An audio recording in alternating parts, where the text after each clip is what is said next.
to a brand new episode of the Patreon edition of Black, White, and Red All Over. I'm the hardest recommended comics, Victor Dandridge. That was a lot to say. That was yeah, there was like 17 syllables, I'm sorry. 53 consonants. I did not mean to cut you off, but I had to catch my breath and admit that was hard to say.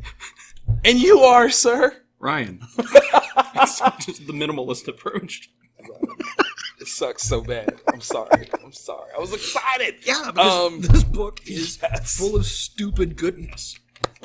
Once in Future, issue 3, Boom Studios, Karen Gillan, Dan Mora, Tamara Bonvillain. Still love your name. Yeah. Dude, this book. How do we? Like, how many times have we been given like an Arthur Legend movie, right? Television series, right? And it's very rarely done in a way that there's something new brought to the table. Also true. Very, very true. Karen is like, hey, let me try something. Let me see what I can do with it. Yeah. Click, click, click, click, clack, clack. And he has created. I don't know when this eventually does come to some form of like live action, because I'm pretty sure it will at some point. Lord. Who is awesome enough to play Gran? Betty White. She has to stay alive long enough. Either that or we deep fake the crap out of it. Like, whatever, okay? No, you know what? No. Betty White that was an emotional reaction. No, yeah. Let me think about it. Step back. Helen Mirren. Yeah. There you go. Oh my gosh. There you go. And the full circleness of it, because Helen Mirren was in Excalibur. So as divined by the gods. The circle is complete. Yes, it is. That'd be amazing. Jeez, man. Okay, so like we're your casting directors. Hi. We just want to producer credit, not executive, just regular. Tickets to the premiere. That's definitely. That'd be sweet. Knighted, maybe. Duped. Something. Maybe. Yacht Boy. Give me Yacht Boy. I'll do it. Yacht Boy Dandridge. Yeah. Reporting for duty. All right, so let's actually brilliant. It really is. It's just like, and I love it. All right, we start off. We're in Otherworld, which is like the trans-dimensional space where they have successfully resurrected Arthur, and taking a page from the Mummy series, it's taken him a while to find himself. All of himself is not all there yet, and they've he's got minions. Yeah, because the people that thought they were British enough weren't up to snuff. No, and they were killed. So now they're his knights. Yeah. Dark Knights. There's something just delicious about those supremacists, and they're like, yes, we are. Actually, he 23 and me'd them and found them lacking so hardcore. Okay, like listen, and what are you gonna do? Argue with Arthur? Yeah. No. Okay. No. He's king of the Britons. You don't. So what I love is that like Gran has had Duncan unleash fury. Yeah. Right. A blitz of bullets, hail of gunfire. It's amazing. He's in the moment. He's definitely just. But Gran knows that this is not long-term plan. Far from it. She's like, we need a distraction in order for us to get away. Yeah. She has. Oh my God! My grandmother can whip up anything in the kitchen. Yeah. I'm terrified of what this woman just has in a bag. Right. Okay? Like, she pulls out a block. Would you say it's C4? At a minimum, least, right? It looks like there's a phone strapped to it. Yeah. And then it's like if you like an explosive Oreo, and I mean that in a sense because there's like two darker halves, and then there's the lighter thing, and I'm like, is the middle the C4? Because when it blows, I don't know. It's not the colors that I would normally associate with an explosion. No, it is far prettier than that. Yeah, it's festive. Yeah. What I love though is that she's like, look, let's run for it. And she's like, yo, I used to be a lot better at this stuff. Because Duncan is gone, man. Duncan ain't playing. All the like wimp that was in Duncan is gone. Yeah. It's all the way gone. Like blued up, gone. Well, seeing undead Arthur, it changes you. It'll change. It changes you. Like for real. I get it. I 100% get it. Luckily, like Duncan loves his Gran. He comes back and grabs her, and again, goes for the exit. And while they're running, Gran is looking back, seeing that they're being chased by these unholy things. Blows up the C4 mixture. And there's smoke. It's and so amazing. It's like yellow and pastel and pink. It looks like a unicorn's fart. It really does. And they are running through it, and they're like, okay, well, that's it. We're out. They won't cross over from the other world. Not yet. Yeah. Duncan's lost. He's like, why am I tasting seasoning? What is this? Like, I don't understand.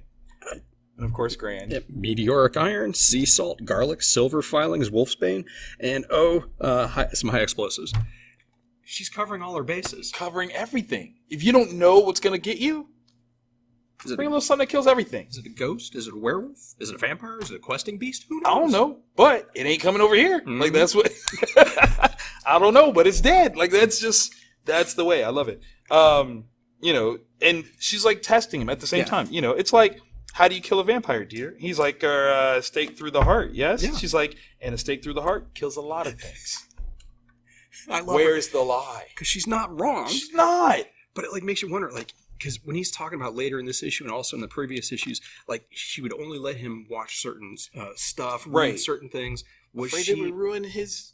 Yeah, but, like, was she secretly prepping him by creating a blank slate? Yep.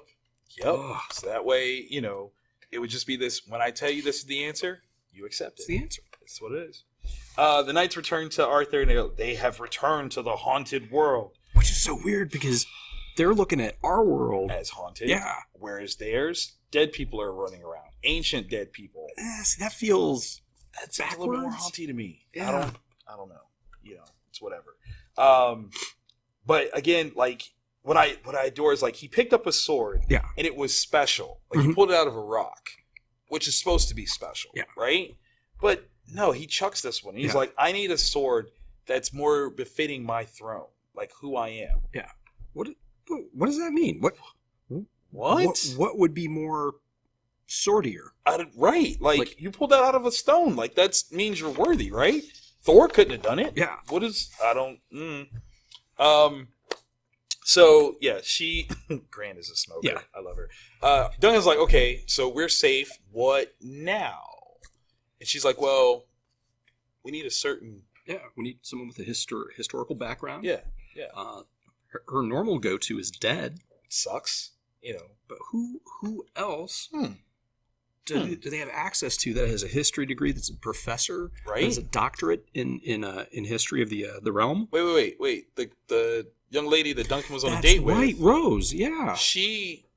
Wow. You know what? Is that fate? Coming back around? I adore it. Like, straight up is like, well, yeah, like, she actually could do that. It's perfect. She's a doctor of history at Bristol.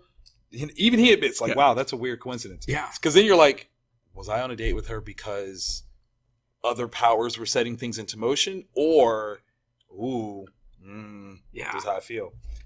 Especially being like, it was on this date and all this stuff starts to happen. Gran calls. It's amazing. Yeah. And of course, Gran's like, oh no, the story's got its teeth into you already. Like, the questing beast has already invoked its power, and now he's starting to see these wonderful things. It's like being fourth wall breaking in an 80s movie. Yeah. Yeah. And it's so, like, one of the things I love about it that Kieran's doing is normally this would just be like, it's a contrivance. But no, it's all part of the story and how this world functions. Yes. That's why it is happening. Which is brilliant. Absolutely brilliant. But even then, it still doesn't happen quite like it normally does. Usually you show up and it's kind of like this romantic, oh my God, oh, this is so great. When they show up. Instead, you get a very angry Irish woman pointing a gun in your face, which reminds me a lot about my grandma. I mean, yes. And it's so great because of course she's all excited. Oh, Duncan, is this your Gran? Gun to the face. Yes, it is. You're coming with me. And of course, like, Duncan's like, you can't just point guns at people and be like, this is what we're doing. She's like, why not? It's working. Once again, not wrong. Facts. Now, having been shot by his grandmother.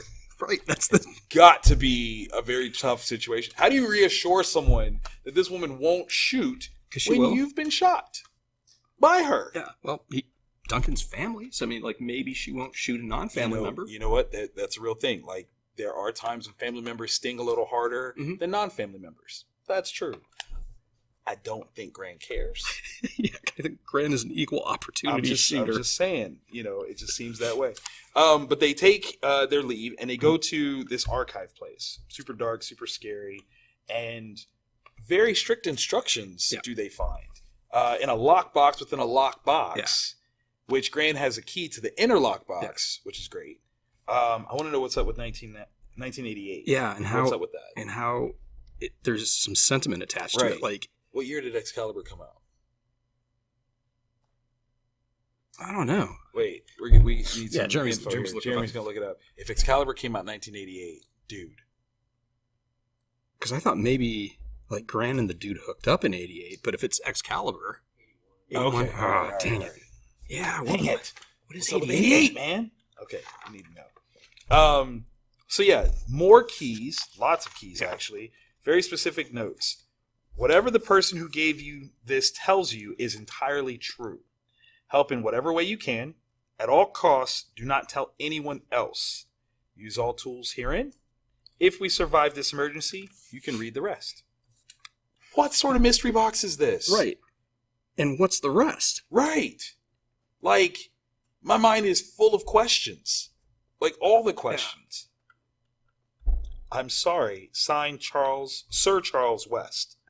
And, Gran is like, he's sentimental. He's got melodrama in his life. This is him. Man, I miss him. Don't let him scare you, though. We're on board, though, right? Like, you get it. Like, you see what we got to do. Can I trust you now? Like, you've been adopted and not, brought in. You've been jumped into the gang, okay? Yeah. You're one of us now. One of us. It's kind of, I love how fast it is because it's not wasting time with like little back and forth little, tidbits. There's a story to be told and he's getting into telling that story, which is awesome. Gran, of course, is leading the charge. I love that Rose is like, she's very secretive. Like she's not revealing stuff until she's ready. Yeah. That's Gran. That's what it is. But it's kind of brilliant the way that Duncan kind of realizes the training that has been there his entire life. Recognizing that it's just been the two of them, the way that she, kept him from certain things, no TV, the books that he could read. Yeah. Yeah, specifically nonfiction. Right. The history she let me anyway. So, was it, this is the real history? Right. This is like if Gran was Sarah Connor raising John, the things that she would tell him and not tell him. Like, absolutely brilliant. They're in Bath later. It's very beautiful. One of the abbeys. I know nothing about this. Like, obviously, my English history is Kaputski. Yeah. But here's the thing that we learned. Let's see. Edgar the Good, first king of all England, was crowned at Bath Abbey, not in London. So that creates like a connection of all crowned places. It's kind of the setup here. Like, it's kind of an interesting sort of idea that once a significant event happens, it creates like a magic that connects to any subsequent event, which I thought was really sweet. Yeah, and I wonder, like the spirits or ghosts that are in this one, right, seem to have a different vibe. They do than ones we've encountered or they've encountered before. They got some long necks. Yeah, very elongated forms. I'm wondering were they hanged? Makes you wonder. Is there something in the actual history of this area, right? That meaning, if you're in the UK, I want to know all of this. Yeah. All of this. So yeah, I love the way that this kind of works, where they're exploring this place and seeing these ghosts, and Rose is like, "Oh my God, it's real!" And she's like, "You are as bad as Duncan." Yeah. Like, we already told you that this stuff is real. But of course, I mean, any regular human being, once you experience it for the first time, it's got to be spooky. Yeah. Like, you've probably walked into a church a bunch of times, How many times have there been elongated floating specters? No. Yeah. Never. Not even for you? Then that's got to be unique, okay? Yeah. That's all I'm saying. So she's like, what do I do? And Gran says, you stay outside, keep the candle lit. It's cryptic. I thought I was part of the gang. Why am I being excluded? What up with this? I don't even understand. She's like, do you know the whole thing with with Theseus and the labyrinth and the string? And of course, she's like, yes. Duncan's like, you didn't let me read that. You never let me read the funny books, Gran. She's like, Gran points at Duncan, says Theseus. Points at her and says, the string. Now, for those of you that aren't familiar, Theseus had to go into the maze was it to fight the Minotaur? Was it specifically to fight the Minotaur? Or did he just have to make it through the maze? I think he just had to make it through. Okay. So, it was King... it was Minos. Minos is... it was King Minos, right? I want to, because that's why it's Minotaur? Yeah. Yes. I think so. Right. All right. So, long story short, King Minos, his wife was given a cow, didn't want to give it up, so he tried to hide the cow, and the gods cursed him by having him his wife gave birth to a man cow called Minotaur. He put it into a maze, would send people in there to get eaten. It was terrible. It was bad. Theseus was supposed to make it through the maze. Of course, no one could figure out how to do it. His daughter, though, knew the secret, which was take some string that would guide you through so you wouldn't get lost. Hansel and Gretel, whole thing. Like, boom. So this candle being lit, key factor, is the string. It's how they're supposed to get out. That makes it terrifying. If I'm Duncan, I've pooped myself. Yeah. There's no two ways about that. How many times does a candle go out when you don't need it to? Right. Like, and granted, like, it's not the largest candle. Yeah. Makes you wonder if it's a special candle. Right. Is it a fast burning candle? Could it not be one of those birthday cake candles that doesn't go out? Because that would be awesome. That would be brilliant. Right? Like, don't put it out. Like, it's not going to go out. Right. Aha. What happens if you have one of the birthday cake candles and you just hold it next to it? And so anytime something supernatural happens, it still doesn't go out because the other one's still lighting it. That's where my brain would go. Mm-hmm. That's my Goonies action. So I love the notion. If this is the string and he's Theseus, then who the hell is the Minotaur? And Gran, no one takes the air out like her. Oh, don't be so literal. Like, you've been telling, like, everything that you're saying is so true and weird and crazy, and now I'm like, well, I know this thing. She's like, listen, no, calm down. I have a feeling that there is a Minotaur. She just doesn't want to creep Duncan. Yeah, whatever the British equivalent of a Minotaur is, that's what we're going to see. All right, so they make their way through, and Gran is like legit trying to give him the what for. Don't make any noises. Mm-hmm. We really got to creep here. So this is very important. Old Arthur will be trying to reclaim his throne. Yeah. So we need to go where men become kings because that is the sentiment of the way this works. That's where he's going. And of course, they find Arthur and his 4 knights standing again at a sword and stone. Yeah. And Duncan, Excalibur. Yeah. She's like, oh, you're so cute. No, it's not. This is what's cool. Like the variance of it. In some stories, yes. In most, no. Excalibur belongs to the Lady of the Lake, remember? Mm-hmm. Which means that's where it should be. This is maybe Clarin. That's probably too late. 14th, 15th century. This Arthur seems mainly early Welsh. Mainly. Let's stick with Sword in the Stone. Hmm? Mm-hmm. How many different Sword in the Stone legends are there in England? There's a bunch. Are there really? Mm-hmm.